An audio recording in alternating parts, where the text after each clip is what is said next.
Lizzie brought it home last Monday. It was a tiny little thing, probably about 5 or 6 pounds, with light plastic paint on its skin and cloudy blue eyes. It looked like it had been used by the school ever since the early 70s, to be honest. Like it had been thrown around and abused a few too many times by negligent kids. I actually didn't even know about the doll until I heard her humming a nursery rhyme in her room. She was sitting on the edge of her bed, rocking the toy back and forth. "What is that?" I asked casually. "This is Georgia," she said, proudly showing me the doll. "Huh, I didn't even know that your school was doing this sort of assignment," I said. I thought the poor thing needed a good cleaning, probably some fresh clothes and batteries too, but I didn't want to damage school property. "I have to keep her for the next 2 weeks, Lizzie explained. Suddenly the doll began to simulate a baby crying, and she snatched it back from me and started to soothe it with another lullaby. I shook my head in mild amusement. "With that sort of attitude, I'm sure you will get a great grade," I told her. I went to do laundry, thinking nothing of the whole situation.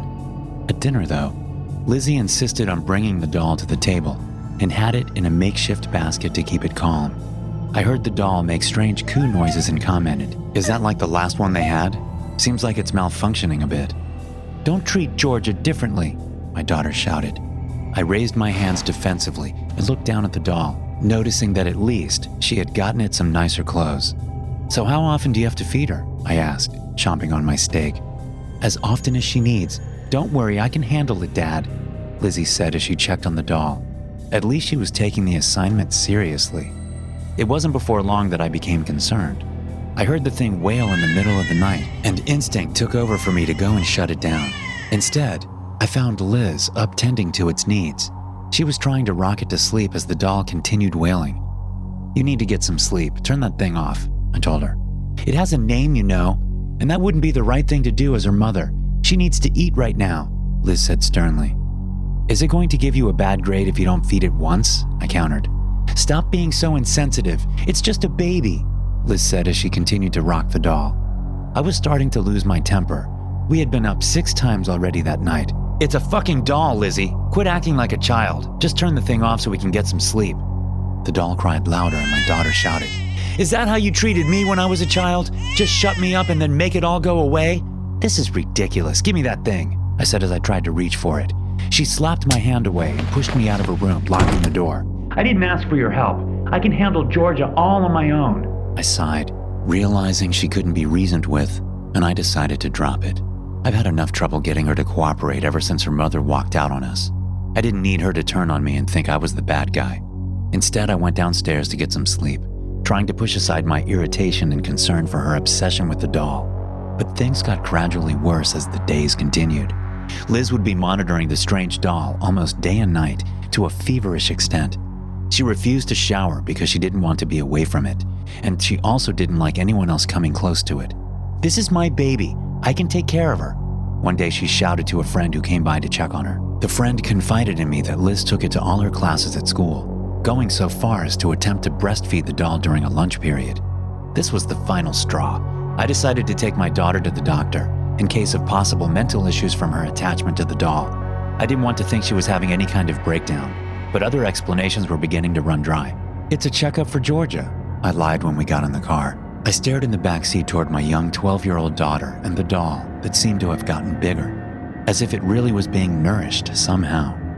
Its skin was brighter, its hair thicker, its eyes were shinier too. What the fuck? "Dad, watch out!" Liz shouted. I slammed on the brakes to avoid traffic and her doll toppled over. She immediately began to chew me out, quickly strapping the doll in. "You could have hurt her! What is wrong with you?" she screamed.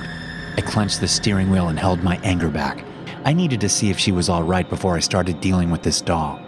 We got to the doctor, and as I promised, I let the physician pretend to check on the doll first. He showed this concerned look on his face when I explained the situation. He suggested that Liz be examined separately from the doll. After a nurse led Liz to another room, the doctor pulled me aside for a talk. "Has she been dealing with any other issues lately? Habits that seem out of place? Do you feel she is coping well mentally?" he asked. "It only started when the doll came home. Honestly, the thing freaks me out," I admitted. Liz was cooperative with the exam, perhaps in an effort to reunite with Georgia faster. She was back in the room in less than 5 minutes. It is definitely one of the most lifelike dolls I have ever seen, the doctor admitted. It's the most realistic doll I've ever seen, too. Hey, the damn thing's eyes just blinked. That is quite an advanced doll for just a simple school project, the doctor replied. How do you suppose I should get rid of it? I asked. How long is the assignment meant to last? The doctor inquired. 1 more week. I'm not sure I can handle her losing touch with reality or her mental state getting worse for that long, I admitted. I know that you would want the best for Liz, so my initial recommendation would be to agree. However, given that whatever she is dealing with seems to be tied up with this doll, it's likely a better idea to just let it slide. Once the assignment has come to an end, we can reevaluate everything. That seemed like a logical idea, so on the way home, I tried to focus on Georgia and what would make Liz happy. Still, I needed to think about long-term stability here. So, have you thought about what you might want to do once your assignment is over? Will they let you keep the doll? I asked. You lied to me about the doctor. Are you trying to separate me from my baby? I won't give her up, you know, my daughter said. You can't steal her from the school, I told her. She belongs to me. They wouldn't understand. I can raise her, Lizzie shouted. I slammed on my brakes. Enough was enough. I'm tired of these games. You are old enough to stop playing pretend, I said, reaching back to grab the doll. Hey, she shouted. I took it from her, the thing crying and shrieking as I placed it in the passenger seat and drove home. She tried to climb up to grab the doll back. Liz, you need to calm down or we will get in a wreck, I shouted. I was veering off the road as she clawed at my arm and the doll cried even louder. Then my phone rang and I was temporarily distracted. An oncoming car was about to collide with us. I managed to avoid it at the last minute, swerving toward our driveway and slamming on the brakes. Lizzie, goddammit! We almost died because of this damn doll, I said, getting ready to trash it. She slammed the car door shut and took the doll into the house, crying as she went. I made a decision right then and there to dispose of the doll that night when she was asleep. I watched her the rest of the night, the strange doll always in her arms.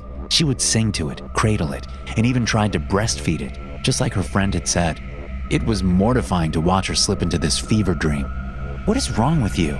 It's just a doll, I tried to tell her before she showered, but she had this glow about her that told me I couldn't just shatter the delusion. She was mesmerized by the idea of motherhood.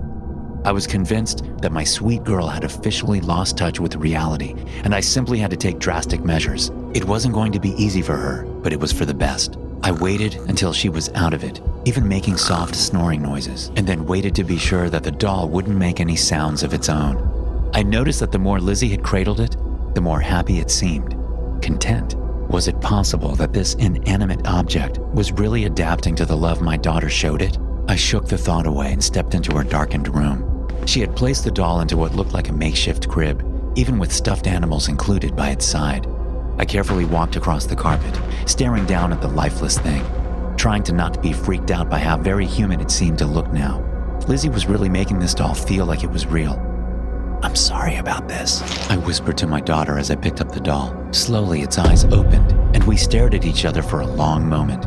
Was I looking at just a doll, or something more sinister? Abruptly, it started to cry. Lizzie jumped up and turned on her light, glaring at me. You were trying to take her from me? She screamed. The doll cried louder. I had lost this fight, but I didn't want to give up.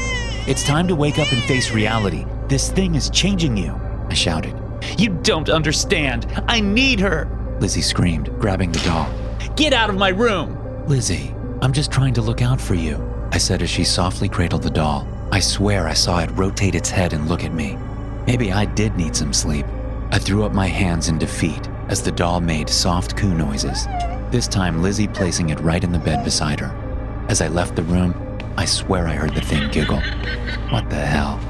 I didn't get much sleep that night, too distraught over what I thought was a break in reality. There was no way this could be happening, but it simply was. The only thing that helped me get any sleep was to think that the day after was the day Lizzie's assignment would be over. We could finally be free of this weird doll. When morning came, I went downstairs fully expecting to see Liz fighting tooth and nail to keep the doll. To my surprise, she was still in bed, apparently not feeling good. I'm sorry, Dad. Sorry that we fought, she said. I checked her head for a fever. Then I checked the room, realizing I couldn't find the doll. Lizzie, did you hide it? Where is that doll? Where is Georgia? I asked as I frantically checked every nook and cranny. I really didn't want to fight to get rid of this thing. Dad, what are you talking about? She whispered. She pulled the covers back and touched her belly, rubbing it gently. Georgia is right here. I glared at her, but then realized she was serious about this delusion as well. My daughter was officially gone from sanity. I tried to hold back tears. My phone buzzed. Time for me to get to work. We are going to have a long, hard discussion about this whole mess later. Do you understand? I said sternly. I didn't know what to do about her playing this game to the bitter end, but I decided to go ahead and drive over to the school and pay the fee for the doll. My phone buzzed again on the drive over. It was the clinic. I let it go to voicemail as I found a parking space. I went to the school's front desk and told the secretary who I was. She told me to wait a minute while she took care of some stuff. As she turned her back, I decided to listen to the clinic's message. It was the strangest, most chilling news. We need you to bring Lizzie back in. The reports don't make sense for a girl her age. Has she ever been sexually active? I called them back immediately, trying to focus my attention on the phone and on the school official. I'm sorry, why did you say you were here? The secretary asked politely. My daughter, Elizabeth. She lost one of the dolls you used for practice here to teach about motherhood. I came to pay for it. Her teacher will know about the assignment. The clinic finally answered the phone. What did you mean when you left that voicemail? I asked, clenching the phone harder. Although we aren't sure how it's possible, it would seem your daughter is pregnant. My body froze in horror. I hung up the phone. Lizzie's homeroom teacher and the secretary were now standing in front of me. You seem distraught. Is everything okay with Liz? The teacher asked me. I swallowed a gulp of air, my hands sweaty and shaking. Where exactly did you guys get that practice doll from? I asked. Both of them looked at me in confusion. My whole world ended with 4 simple words. What doll? What assignment? Thanks for listening. If you enjoy these stories, be sure to subscribe to the podcast and check out some more of my episodes here.